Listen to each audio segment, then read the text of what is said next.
Back to my YouTube channel. Priyansh ಅವರು ಕೂಡ ಮಾತಾಡ್ತಾ ಇದ್ದಾರೆ. ಅವರು ವಿಡಿಯೋನಲ್ಲಿ ಬರಬೇಕಂತೆ. ವಿಡಿಯೋನಲ್ಲಿ ಬರ್ತೀರಾ? ಬನ್ನಿ ಇಲ್ಲಿ. ಸೊ ಪ್ರಿಯಾಂಶ್ ಅವರು ಚಿಕ್ಕ ಪಾಪು ಆಗಿದ್ದಾಗ ಅವರು ಸರಿ ಜಾಸ್ತಿ ತಿಂತಾಯಿದ್ರು. ಟ್ರಾವೆಲ್ ಮಾಡಿದಾಗೆಲ್ಲ ಸ್ವಲ್ಪ ಪ್ರಾಬ್ಲಮ್ ಆಗೋದು ಸರಿ ಮಾಡಿಕೊಡೋದಕ್ಕೆ. ಸೊ ಆ ಟೈಮ್ನಲ್ಲಿ ನಾನು ಯೂಸ್ ಮಾಡ್ತಿದ್ದಂಥ ಒಂದು ಪ್ರಾಡಕ್ಟ್ ಬಗ್ಗೆ ಇವತ್ತು ಹೇಳ್ತಾ ಇದ್ದೀನಿ. ಈ ರೀತಿಯಾಗಿರುವಂಥ ಮಿನಿ ಸ್ಟವ್ ಬರುತ್ತೆ. ಸೊ ಅದಕ್ಕೆ ಈ ರೀತಿಯಾಗಿರುವಂಥದ್ದೊಂದು ಗ್ಯಾಸ್ದು ಕಂಟೈನರು. ಇದನ್ನು ಇಲ್ಲಿ ಇಟ್ಟುಬಿಟ್ಟು ತಿರುಗಿಸ್ಕೊಳ್ಳೋ ಅಂಥದ್ದು. ಬೇಡ ಅಂದಾಗ ರಿಮೂವ್ ಮಾಡ್ಕೊಳ್ಬೋದು. ಹಾಗೇ ಇದು ಕೂಡ ಅಷ್ಟೇ ಈ ರೀತಿಯಾಗಿ ಮಡಚ್ಕೊಳ್ಬೋದು. ಇದನ್ನು ಕೂಡ ಯಾವಾಗ ಯೂಸ್ ಮಾಡ್ತೀವೋ ಅವಾಗ ಈ ರೀತಿ ಮಾಡ್ಕೊಳ್ಳೋ ಅಂಥದ್ದು. ಇದರಿಂದ ಪಾಪುಗಳಿಗೆ ಸರಿನಾ ಟ್ರಾವೆಲ್ ಮಾಡ್ತಾ ಇರ್ತಾರೆ ಪದೇ ಪದೇ ಅಂಥ ಟೈಮ್ನಲ್ಲಿ ಎಲ್ಲ ಕಡೆ ಹೋದಾಗ ಮಾಡ್ಕೊಳ್ಳೋದಕ್ಕೆ ತುಂಬಾ ಯೂಸ್ಫುಲ್ ಆಗಿರುವಂಥದ್ದು. ಹಾಗೇ ಇದು ಬಿಲೋ 500-600 ಅಷ್ಟು ಬರುತ್ತೆ ಅಷ್ಟೇ. ಎಕ್ಸಾಕ್ಟ್ ಪ್ರೈಸ್ ಗೊತ್ತಿಲ್ಲ. ಒಂದು ಬಿಲೋ 600 ಅಂತೂ ಸಿಗುತ್ತೆ ನಿಮಗೆ. ಇದೆರಡೂ ಒಟ್ಟಿಗೆನೂ ತೊಗೋಬೋದು. ಇದನ್ನು ಸಪ್ರೇಟಾಗಿ ಕೂಡ ತೊಗೊಳ್ಬೋದು. ಸ್ಟವ್ ಒಂದ್ಸಲ ತೊಗೊಂಡ್ಮೇಲೆ ಇದು ಖಾಲಿ ಆದಮೇಲೆ ನೀವು ಮತ್ತೆ ಇದನ್ನು ತೊಗೊಳ್ಬೋದು. ಇವು ಕೂಡ ಸಪ್ರೇಟಾಗಿ ಸಿಗ್ತವೆ. ಇದನ್ನು ನಾನು ಮೀಶೋನಲ್ಲಿ ಬೈ ಮಾಡಿದಂಥದ್ದು. ತುಂಬಾ ಚೆನ್ನಾಗಿದೆ. ನಾನು ಇಲ್ಲಿ ತೋರಿಸ್ತೀನಿ ನೋಡಿ. ರೊಟೇಟ್ ಮಾಡಿಕೊಂಡು ಜಸ್ಟ್ ಫಿಕ್ಸ್ ಮಾಡುವಂಥದ್ದು ಫಿಕ್ಸ್ ಆಗುತ್ತೆ. ಅದಾದಮೇಲೆ ಇಲ್ಲಿ ತಿರುಗಿಸುವಂಥದ್ದನ್ನು ಕೊಟ್ಟಿರ್ತಾರೆ. ಮತ್ತು ನಮಗೆ ಲೈಟರ್ನ ಅವಶ್ಯಕತೆ ಕೂಡ ಇಲ್ಲ. ನೋಡಿ ಇಲ್ಲೇ ಒಂದು ಈ ರೀತಿಯಾಗಿ ಟಚ್ ಮಾಡಿದ್ರೆ ಇದನ್ನು ಕೆಳಗಡೆ ಎಳೆದ್ರೆ ನೋಡಿ ಬರ್ನ್ ಆಗ್ತಾ ಇದೆ, ಸ್ಟಾರ್ಟ್ ಆಗ್ತಾ ಇದೆ. ಬೆಳಕಲ್ಲಿ ಕಾಣ್ತಾ ಇಲ್ಲ.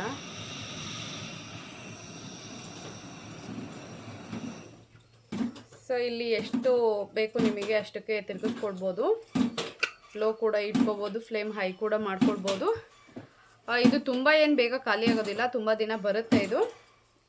ನಾನು ಇದನ್ನು ರೆಗ್ಯುಲರಾಗಿ ಇವಾಗ ಯೂಸ್ ಮಾಡ್ತಾನೇ ಇದ್ದೀನಿ. ಮನೆಯಲ್ಲಿ ಏನಾದರೂ ಆಚೆ ಹೋದಾಗ ಮನೆಯವರೆಲ್ಲ ಕುಶಾಲಿನಿಗೆ ಏನಾದರೂ ಮಾಡ್ಕೊಳ್ಬೇಕು ಸರಿನಾ ಅಂತ ಅಂದರೆ ಆ ಟೈಮ್ನಲ್ಲಿ ಕೂಡ ಯೂಸ್ ಮಾಡ್ಕೊಳ್ತೀನಿ. ಆಚೆ ಹೋದಾಗ ನೀವು ಯಾರಾದರೂ ಟ್ರಾವೆಲ್ ಮಾಡ್ತಾ ಇದ್ದೀರಾ, ಪಿಕ್ನಿಕ್ ಹೋಗ್ತಾ ಇದ್ದೀರಾ, ಆಚೆ ಎಲ್ಲಾದರೂ ಹೋಗಿ ಮ್ಯಾಗಿ ಎಲ್ಲ ಮಾಡ್ಕೊಳ್ಬೇಕು, ಆ ಥರದಕ್ಕೆಲ್ಲ ಯೂಸ್ ಆಗುತ್ತೆ ಇದು.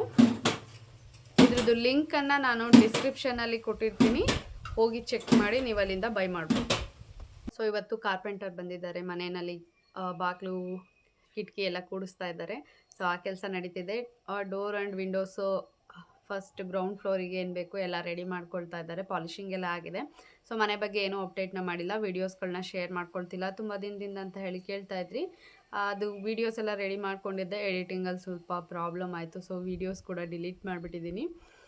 ಹಾಗೇ ವಾಯ್ಸ್ ಓವರ್ ಕೊಡೋದಕ್ಕೆ ತುಂಬಾ ಪ್ರಾಬ್ಲಮ್ ಆಗುತ್ತೆ. ಮನೆ ರೋಡ್ಗೆ ಅಟ್ಯಾಚ್ ಇರೋದ್ರಿಂದ ಹೆವಿ ವೆಹಿಕಲ್ಸ್ ಓಡಾಡ್ತಾ ಇರ್ತವೆ. ಈ ರೀತಿ ಡೈರೆಕ್ಟಾಗಿ ಮಾತಾಡಿಕೊಂಡು ವೀಡಿಯೋನ ಶೂಟ್ ಮಾಡ್ಕೊಂಡಿದ್ರೆ ಬೇಗ ಎಡಿಟ್ ಮಾಡಿ ಹಾಕ್ಬೋದು. ಫಸ್ಟೇ ವಿಡಿಯೋ ತೊಗೊಂಡು ನಾನು ಅದನ್ನು ಎಡಿಟ್ ಮಾಡಬೇಕು ಅಂದರೆ ಮನೆಯಲ್ಲಿ ಮಕ್ಳದ್ದು ಗಲಾಟೆ ಇರುತ್ತೆ. ಅವ್ರು ಮಲಗಿದ್ದಂಥ ಟೈಮ್ನಲ್ಲಿ ಬೇರೆ ಕೆಲಸ ಇರುತ್ತೆ, ಇಲ್ಲಾಂದರೆ ತುಂಬ ಡಿಸ್ಟರ್ಬೆನ್ಸ್ ಇರುತ್ತೆ ನಮ್ಮ ಮನೆ ಹತ್ರ ವಾಯ್ಸ್ ಓವರ್ ಕೊಡೋದಕ್ಕೆ. ಸೊ ಇವತ್ತು ಏನು ಕೆಲಸ ಆಗ್ತಾಯಿದೆ ಅಂತ ಹೇಳಿ ತೋರಿಸ್ತೀನಿ. ಸೊ ಕೆಲವೊಂದಷ್ಟು ವೀಡಿಯೋಸ್ ಕ್ಲಿಪ್ಸ್ ಏನಾದರೂ ಸಿಕ್ಕಿದ್ರೆ ಡಿಲೀಟ್ ಆಗದೆ ಇರೋವಂಥದ್ದು ಅದನ್ನು ಕೂಡ ಇವತ್ತು ಆ್ಯಡ್ ಮಾಡ್ಕೊಳ್ತೀನಿ. ಬನ್ನಿ ಇವತ್ತಿನ ವ್ಲಾಗ್ನ ಸ್ಟಾರ್ಟ್ ಮಾಡೋಣ. ಸೊ ತುಂಬ ದಿನದಿಂದ ಜೆಮ್ಸ್ನ ತೊಗೊಂಡು ಬಂದಿರಲಿಲ್ಲ ನಾವು. ಯಾವುದೇ ಥರದ ಚಾಕ್ಲೇಟ್ಸು ಜೆಮ್ಸು ಯಾವುದು ಕೂಡ ಕೊಡೋದಿಲ್ಲ. ಇವತ್ತು 2 ಡೇಸ್ ಹಿಂದೆ ಪ್ರಿಯಾಂಶ್ಗೆ ಒಂದು ಜೆಮ್ಸ್ ಪ್ಯಾಕೆಟ್ನ ತೊಗೊಂಡು ಬಂದು ಕೊಟ್ಟಿದ್ದರು. ಸೊ ಅದಕ್ಕೆ ಎಷ್ಟು ಅಡಿಕ್ಟ್ ಆಗ್ತವೆ ಮಕ್ಕಳು. ಆ ಥರದ್ದು ಏನಾದರೂ ಒಂದಿನ ಕೊಟ್ಟರೆ ಅಂದರೆ ಸೊ ನೆಕ್ಸ್ಟ್ ಡೇನೇ ಕೂಡ ಬಿದ್ದುಬಿಡ್ತು ನಮ್ಮ ಪಾಪುಗಳು. ಸೊ ಜೆಮ್ಸ್ ತಿನ್ಕೊಂಡು ಬಿದ್ದುಬಿಡ್ತು. ನೆಕ್ಸ್ಟ್ ಡೇನ್ ಕೂಡ ಜೆಮ್ಸ್ ಬೇಕು ಕರ್ಕೊಂಡೋಗಿ ಗಾಡಿನಲ್ಲಿ ಅಂತ ಕೇಳ್ದ. ಸೊ ಇವತ್ತು ಕೂಡ ಅದನ್ನೇ ಹಠ ಮಾಡ್ತಾ ಇದ್ದಾನೆ. ಅದಕ್ಕೆ ಏನು ಮಾಡಬೇಕು ಹೇಳೋದಕ್ಕೆ ಈ ಥರ ಎಲ್ಲ ಮಾಡಿದಾಗ ಒಂದು ಕೋಲ್ ತೊಗೊಳ್ಬೇಕು. ನೀವು ಕೋಲ್ ತೊಗೊಂಡು ಹೊಡಿಬೇಕು ಅಲ್ವಾ ಪ್ರಿಯಾಂಶ್? ಆ ಥರ ಮಾಡೋದ? ಇವರು ಯಾವ ಥರ ಮಕ್ಕಳು ಅಂತಂದರೆ ಕೋಲ್ ತೊಗೊಂಡು ನನಗೆ ಹೊಡಿತಾರೆ. ಒಬ್ಬರು ಟ್ರೈಪಾಡ್ನ ಅಳ್ಳಾಡಿಸ್ತಿದ್ದಾರೆ, ಇನ್ನೊಬ್ಬರು ಹೊಡಿತಾ ಇದ್ದಾರೆ. ಇವತ್ತು ಇವರ ಅಜ್ಜಿ ಇಲ್ಲ. ಸೊ ಅವರು ಜಾತ್ರೆಗೆ ಹೋಗಿದ್ದಾರೆ. ಹಾಗಾಗಿ ಇವ್ರದ್ದೇ ಹವಾ ಆಗ್ಬಿಟ್ಟಿದೆ ನನಗೆ. ಇಬ್ಬರು ಕೂಡ ಬಂದು ಸಿಕ್ಕಾಪಟ್ಟೆ ಕ್ವಾಟ್ಲೆ ಕೊಡ್ತಾ ಇದ್ದಾರೆ. ಸೊ ಇವಾಗ ಹಿಂದೆ ಕಾರ್ಪೆಂಟ್ರ್ ಏನು ಮಾಡ್ತಿದ್ದಾರೆ ಅಂತ ಹೇಳಿ ನೋಡ್ಕೊಂಡು ಬರೋಣ. ಬನ್ನಿ ಬನ್ನಿ. ಖುಷಿ ಮತ್ತು ಪ್ರಿಯಾಂಶ್ ಇಬ್ಬರು ತುಂಬ ಗಲಾಟೆ ಮಾಡ್ತಾಯಿದ್ರು. ಸೊ ಅದಕ್ಕೋಸ್ಕರ ಪಕ್ಕದ ಮನೆ ಹತ್ರ ಕರ್ಕೊಂಡು ಹೋದೆ. ನೇಹ ಅವರಿಬ್ರು ಆಟ ಆಡಿಸ್ತಾ ಇದ್ದಾಳೆ ನೋಡಿ. ಕಡಲೆಪುರಿನ ಹಾಕಿದ್ರು.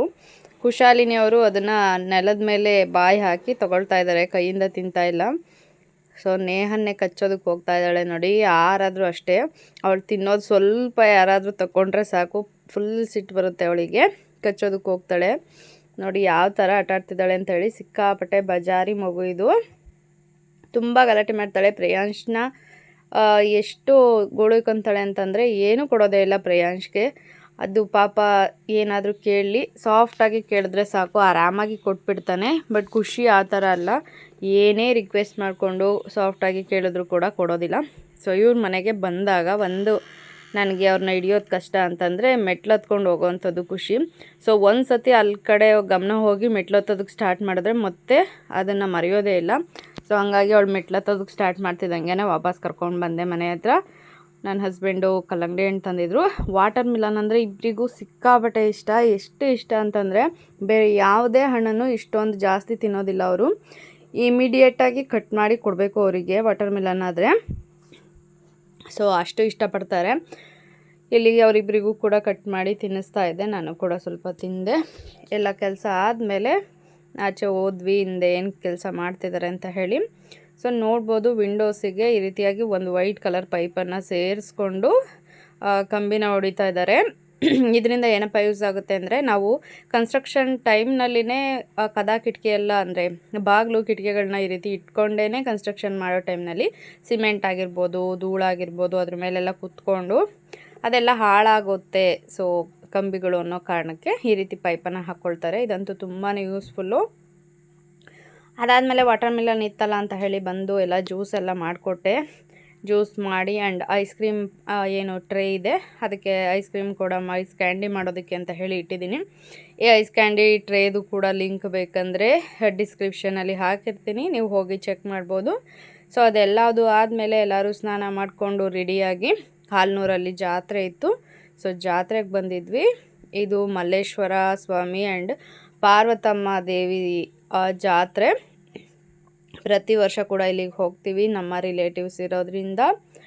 ತುಂಬ ಚೆನ್ನಾಗಂತೂ ಡೆಕೋರೇಷನ್ ಮಾಡಿದರು. ಡೆಕೋರೇಷನ್ನೇ ಒಂದು ಸೆಕೆಂಡು ನೋಡಿ ಎಷ್ಟು ಚೆನ್ನಾಗೋ ಥರ ಇತ್ತು. ಅಷ್ಟು ಚೆನ್ನಾಗಿ ಡೆಕೋರೇಷನ್ ಮಾಡಿದರು. ಎಷ್ಟು ಸಲ ನೋಡಿದ್ರು ಇನ್ನೊಂದು ಸಲ ಹೋಗಿ ನೋಡ್ಕೊಂಡು ಬರಬೇಕಪ್ಪ ದೇವರ ಅಲಂಕಾರನೆಲ್ಲ ಅಂತ ಅನ್ನಿಸ್ತಾ ಇತ್ತು. ಅಷ್ಟು ಚೆನ್ನಾಗಿ ಡೆಕೋರೇಷನ್ ಮಾಡಿದರು. ಲೈಟಿಂಗ್ಸ್ ಎಲ್ಲ ನೋಡಿ ತುಂಬಾ ಖುಷಿಯಾಗಿತ್ತು. ಕುಶಾಲಿನಿ ಅಂತೂ ತುಂಬ ಎಂಜಾಯ್ ಮಾಡ್ತಾಯಿದ್ಲು. ಪ್ರಿಯಾಂಶ್ ಇಲ್ಲಿ ಅವರ ಅಪ್ಪನ ಜೊತೆನಲ್ಲಿ ಕೂತ್ಕೊಂಡಿದ್ದಾನೆ ನೋಡಿ. ಅದಾದಮೇಲೆ ಎಲ್ಲ ಪ್ರತಿದಿನ ಕೂಡ ಜಾತ್ರೆ ಮುಗಿಯೋವರೆಗೂ ಊರಿನಲ್ಲಿ ದಾಸೋಹ ಇರುತ್ತೆ. ಸೊ ನಾವು ಅಲ್ಲೇ ಪ್ರಸಾದನ ತಿಂದು ಮನೆಗೆ ಬಂದ್ವಿ.